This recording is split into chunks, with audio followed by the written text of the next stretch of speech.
What happens when Hollywood's most respected actress collides with a talk show host who thinks no one can challenge him? What you're about to see will shock you. Tonight, we're diving into the explosive on-air showdown between Meryl Streep and Jimmy Kimmel, an interview that ended with security escorting the three-time Oscar winner off set. Before we jump in, hit that subscribe button and drop a comment below. Which celebrity do you think could go toe-to-toe with Jimmy Kimmel in a debate? This was supposed to be a routine promotional appearance. Meryl had agreed to join Jimmy Kimmel Live to discuss her new film, a searing drama about media manipulation and journalistic responsibility. The irony of what unfolded next, impossible to ignore. As Meryl stepped onto the stage, the audience erupted in applause. She waved, smiled, radiant, poised, professional. She took her seat opposite Jimmy as the cameras rolled and the studio quieted. "Great to have you back, Meryl." Jimmy began with his usual easy grin. "In your new film, you play a journalist who refuses to back down from powerful people. Is that something you personally relate to?" Meryl shifted slightly in her chair, thoughtful. "Well, Jimmy, I think anyone in the public eye faces moments where they have to choose. Speak the truth or stay silent. It's about standing by your principles, even when it's uncomfortable." Jimmy's smile widened, but something about it had changed. The energy in the room shifted, subtle but unmistakable. "That's interesting," he said, leaning in, "because I've heard you have some pretty strong opinions about certain political figures. Care to share those with our audience?" The air froze. Meryl straightened. "Jimmy, I'm here to talk about my film and the themes it explores. I'd prefer to focus on the work." "Oh, come on, Meryl." Jimmy pushed, that unsettling grin never fading. "Our audience loves it when celebrities get political. Don't you think you owe it to them? You've never exactly been shy about your opinions before." Something about his tone made it clear.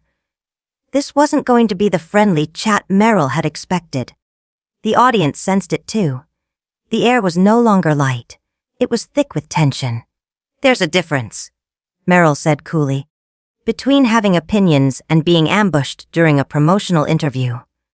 Her voice was calm, but steel ran underneath it, a tone anyone familiar with her work would recognize. "I came here to discuss a film about the ethics of media. Maybe we should focus on that." Jimmy chuckled, but it wasn't warm anymore. Media ethics. That's rich coming from someone who lectures people from award show stages. "Tell me, Meryl, do you think celebrities should just entertain? Or do you actually believe you have a right to influence political discourse?" The question wasn't just pointed. It was a trap, and Meryl saw it for exactly what it was. "I believe every citizen has the right to express their views," she replied, measured. "But I also believe in choosing the appropriate time and place for those discussions. A film interview, especially one about journalistic integrity, might not be the best venue for whatever it is you're trying to pull." She didn't raise her voice, but she didn't have to. The word ambush had already done damage. Jimmy's grin faltered, then returned thinner and meaner. "Ambush. I'm just asking questions. Isn't that what journalists do? I figured you'd appreciate that, given your new movie. There's a difference between asking questions and manufacturing controversy for entertainment." Meryl replied sharply. "Good journalists seek truth. They don't set traps for their guests." The studio had gone completely still. Even the crew looked frozen behind the cameras. Jimmy's charm was cracking. "You know what, Meryl?" he said, his tone colder now. "Let's talk about this film of yours. You play a crusading journalist. Anyone in particular she's based on? Someone who thinks they're morally superior to everyone else?" Meryl's eyes flashed. "Are you suggesting that standing up for ethical journalism is some kind of superiority complex?" she asked, her voice now edged with fire. "Because if that's the case, Jimmy, you're making my point more powerfully than the film ever could." And that was when the real fireworks began.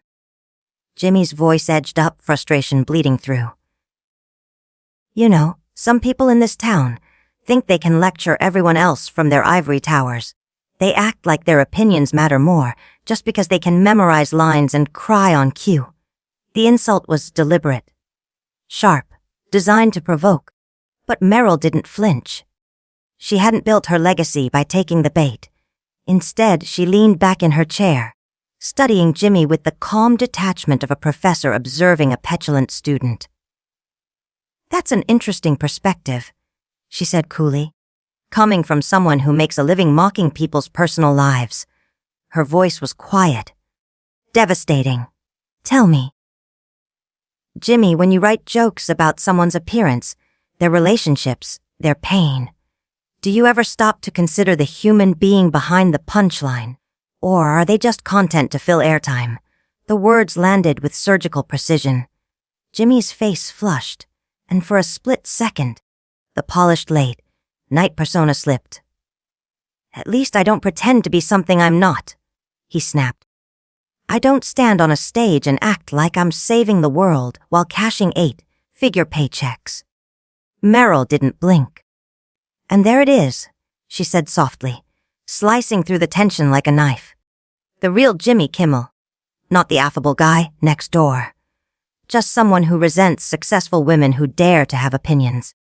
Someone who thinks making money disqualifies a person from caring about anything bigger than themselves. The silence in the studio was deafening. Jimmy's face went from red to pale. He opened his mouth, closed it again, searching for a response that wouldn't deepen the hole. But Meryl wasn't done. You want to talk about resentment? Jimmy finally managed, his voice cracking. You come on my show, act like you're above simple questions, then try to psychoanalyze me on Lev TV. I'm not psychoanalyzing you, Jimmy, Meryl replied, her tone still unnervingly calm. I'm responding to your behavior. You invited me here to talk about my film, then tried to corner me into sound bites you could spin into controversy. When I didn't play along, you got hostile. That's not analysis. That's observation. Hostile. Jimmy barked, his voice rising now, his grip tightening on the edge of his desk. You're the one who started throwing around accusations, ambushes ethics. All that crap? Because that's what my film is about. Meryl shot back. You could have asked about the research I did for the role, the themes we explored, the creative process. Instead, you made it personal. The question is why? Jimmy leaned forward, almost over the desk. You know what your problem is, Meryl. You think being a great actress makes you a good person. You think because you can make people cry in a movie theater, you have the moral authority to tell the rest of us how to live. I've never told anyone how to live, Meryl said, evenly. But I'll always defend my right to have opinions. Just like you. She paused. The difference is, you have a national platform to attack people when you disagree. I have to sit here and take it. With a smile. The studio was silent now. The audience frozen, eyes wide. Even the crew had stopped moving. Jimmy's laugh came, bitter and clipped. Oh, poor Meryl Streep, he sneered. The victim of mean old Jimmy Kimmel. You're one of the most powerful women in Hollywood. And you're sitting here pretending you're oppressed because I asked you a few tough questions. Tough questions. Meryl's eyebrows rose. The first crack in her composure. Is that what you call this? She leaned forward slightly. Because from where I'm sitting, it looks more like a tantrum. Because your guest wouldn't perform on command. Ooh, Jimmy's voice jumped an octave. Perform on command. His face now red with fury. You're an actress, Meryl. Performing is literally your job, and right now, you're giving a masterclass in playing the victim. And then Meryl's expression changed, hardened. Her voice dropped half a register and became ice. You're right, she said. I am an actress, she leaned in. And as an actress, I know bad acting when I see it. This nice guy routine, this friendly, late-night host performance you've built a career on. A beat. It's just that, a performance. And frankly, Jimmy, it's not a very convincing one. The insult hung in the air like a blade suspended mid-fall. And when it landed, it didn't just cut, it shattered the entire room. Jimmy's mouth fell open. His face flickered through disbelief, anger, and something almost like hurt as he processed what she had just said. When he finally spoke, his voice dropped, low, cold, venom-laced. At least I don't hide behind fake tears and call it art. At least I don't manipulate people's emotions and pretend I'm doing them a favor. Meryl's voice was deadly quiet. Fake tears, she repeated. Is that what you think acting is? Emotional manipulation for profit. She let the silence stretch just long enough to cut deep. That's a fascinating opinion, coming from someone whose entire career is built on mocking people who can't fight back. Jimmy stood abruptly, his chair skidding behind him. Oh, you're fighting back just fine right now, aren't you? He spat. In fact, you seem to be enjoying it. Is this what you do, Meryl? Stir up drama on talk shows to drum up attention for your movies. Meryl rose to her feet as well, her posture ironclad. Controlled fury radiated from her. No, Jimmy. This is what I do when someone tries to ambush me on national television, then gets angry when I don't play along. This is what I do when someone confuses their platform with power and their audience with validation. Jimmy gestured wildly toward the silent crowd. My audience came here to laugh, not to be lectured by someone who thinks she's better than everyone else. I've never said I'm better than anyone, Meryl replied, her voice rising now for the first time. But I am better than this. She jabbed a finger toward the set. Better than sitting here while you try to tear me down in front of an audience for entertainment. And if you had a shred of integrity, you'd be better than this too? Jimmy's face went white, then red, then white again. His hands trembled slightly as he pointed at her. Integrity. You want to talk about integrity. You come on my show, insult me, insult my audience, insult everything I've built, and you have the gall to bring up integrity. I insulted your behavior, Meryl snapped. Not you. There's a difference. Though I understand why you might not recognize it. 'Cause she took a step forward. When someone's behavior is consistently toxic, the line between who they are and what they do starts to blur. Consistently toxic. Jimmy's voice cracked. Lady, you don't know anything about me. You don't know what I've built, what I've sacrificed. You sit up in your mansion and judge people like me, people who actually connect with real Americans. Meryl let out a sharp, humorless laugh. Real Americans. Is that what you call the people who watch you rip celebrities and politicians to shreds 5 nights a week? Because I've met real Americans, Jimmy. I've worked with them.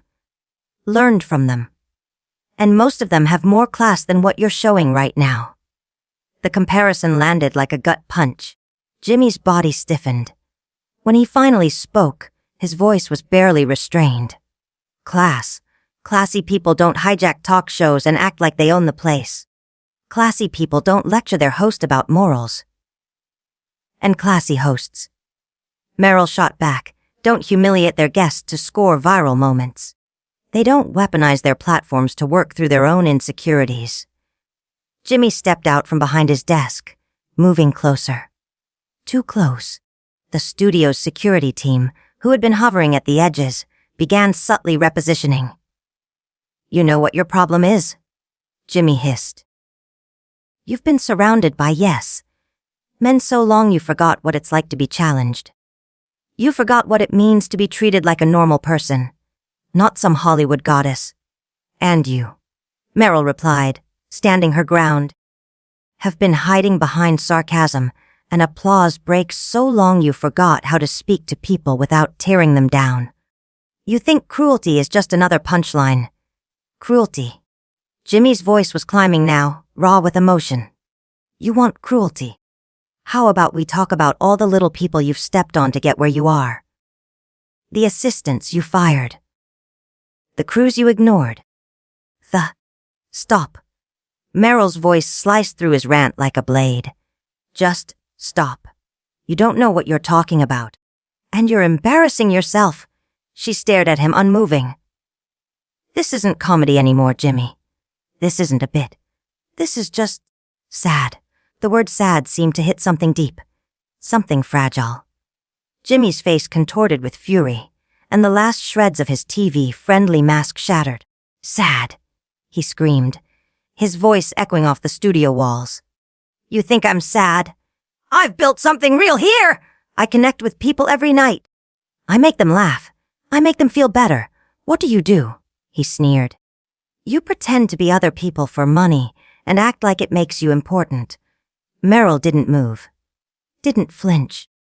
She just looked at him, like she was seeing him clearly for the first time, and what she saw wasn't worth a single word. Meryl watched Jimmy with the serene stillness of someone observing a specimen behind glass. Jimmy, she said, her voice devoid of malice. You're proving my point more clearly than I ever could. Just look at yourself. Listen to how you're speaking. In front of your audience, your crew, your cameras. Is this the man you intended them to see? Don't you dare! Jimmy hissed, jabbing a trembling finger in her direction. Don't you dare try to therapist me. You're not my mother. You're not my friend. You're just another entitled celebrity who thinks she can waltz onto my stage and tell me how to run my show. I'm not telling you how to do your job, Meryl replied, tone unchanged. I'm questioning whether what you're doing right now even qualifies as a job, because from where I'm standing, it looks a lot more like a public breakdown. The observation landed flatly, delivered with all the emotion of a surgeon making a clinical note. Jimmy's hands were shaking now, his jaw clenched, his entire body radiated volatility. A breakdown, he barked, voice cracking. The only thing breaking down here is your little act, this dignified Meryl Streep performance you wear like a halo. He laughed bitterly, teeth bared. Well, guess what, Your Majesty? This isn't one of your precious art films. This is real life. And in real life, actions have consequences. Yes, Meryl nodded, they do. And the consequence of your actions tonight is that millions of people will see who you really are when the mask slips. When the power feels threatened. When the camera's still rolling and there's no one to script your lines. Jimmy's laughter turned maniacal. Power. You want to talk about power? He spat. Pacing now. I have the power to end this interview. Right now. I have the power to make sure everyone knows what kind of person you really are. I have the power to. To what? Meryl cut in, her voice steely. To throw a tantrum on national television. To prove you're the insecure bully the internet always suspected you were. She tilted her head slightly. Congratulations, Jimmy. You've shown us all what real power looks like. Jimmy's face shifted through a kaleidoscope of rage and humiliation before settling into a deep, furious purple. Get my stage, he growled. The studio froze. Even the cameras seemed to stop humming. Meryl blinked slowly. Excuse me. You heard me, Jimmy snapped. Get off my stage. This is my show. This is my studio. And I want you gone. Now, something shifted in Meryl's stance. Her expression remained calm, but her posture spoke volumes. No longer the gracious guest, but a woman who had fully run out of patience. Your stage, she repeated quietly. Jimmy, this isn't your stage. This is a set built by a network, paid for by advertisers, tuned into by viewers. You're just the man they hired to sit behind that desk. And right now, you're failing them. Jimmy turned and barked toward the wings. Security! His voice cracked under the strain.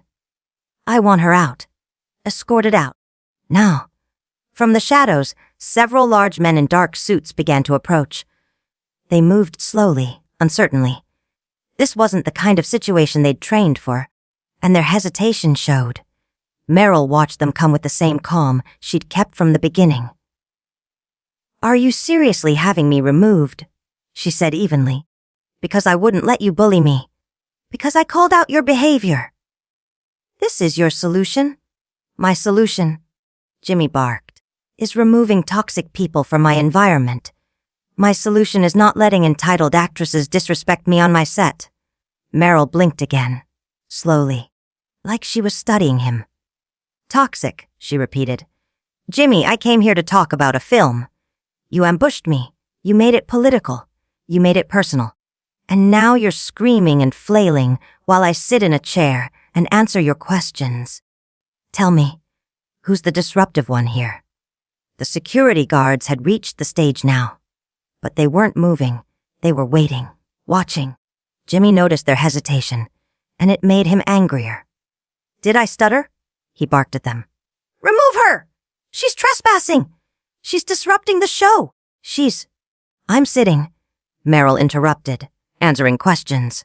Calmly. The only person disrupting your show is you. The only person making a scene is you.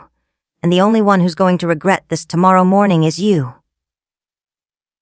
Jimmy took a breath to respond, but she kept going.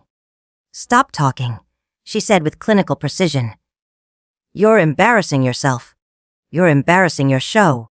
You're embarrassing everyone who works for you. Her eyes swept across the room. Look around you.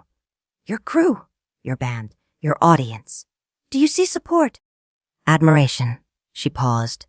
Or do you see people horrified by what you've become tonight? Jimmy turned slowly. Faces stared back, shocked, silent. Some averted, and something in him faltered. The rage didn't vanish, but it dimmed, replaced by something smaller. Desperate. Get her out, he said again. But now the words were limp. Please, just get her out of here. Meryl rose slowly, gathered her purse. Not a single motion rushed. I'll save you the trouble, she said. Her voice carried across the soundstage like a closing argument. I wouldn't stay on this stage another minute if you paid me. She turned to the audience, not Jimmy. I want everyone watching to remember what happened here tonight. A woman came to discuss her work. A man in power tried to humiliate her because she didn't play by his rules. He mistook control for dominance, and he learned what happens when someone refuses to be intimidated. She turned to leave. Are you finished? Jimmy asked, voice hoarse. Meryl looked back. Her expression was almost pitying. I'm finished, Jimmy. The question is, are you? Because after tonight, after the world sees how you behave when someone challenges your ego, they may decide they're finished with you too. She stepped down from the stage with regal composure. At the edge, she paused once more. Good luck explaining this to your bosses tomorrow, she said. Then she disappeared into the wings, leaving Jimmy alone on stage, under hot lights, facing a silent room full of people who suddenly didn't know where to look. The cameras were still rolling, capturing everything.